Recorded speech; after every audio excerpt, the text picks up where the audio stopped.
ആകാമായിരുന്നു. പക്ഷേ ഇത്രമാത്രം സത്യസന്ധമായിട്ട് എനിക്ക് നിങ്ങളോട് സംസാരിക്കാൻ സാധിക്കില്ലായിരുന്നു. ഗുർമീത് റാം റഹീം സിംഗ് എന്ന ആൾദൈവത്തിന് 20 വർഷത്തേക്ക് കഠിന തടവ് വിധിച്ച കോടതിയോട് നമുക്ക് നന്ദി പറയാം. ആത്മാർത്ഥമായിട്ട് കോടതിയെ അഭിനന്ദിക്കാം.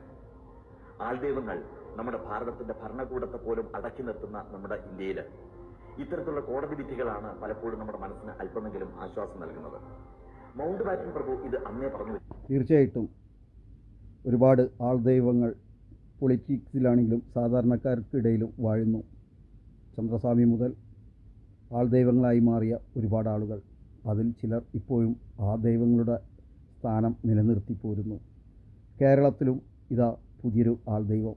കൊറോണയ്ക്ക് ശേഷം ലോകം സ്തംഭിച്ചപ്പോൾ അതിൽ നിന്ന് പതിയെ പതിയെ ലോക രാജ്യങ്ങൾ മുക്തമായപ്പോൾ ഇന്ത്യയിലെ കേരളത്തിൽ മാത്രം വീണ്ടും ഒരു ദുരന്തം. കൊറോണ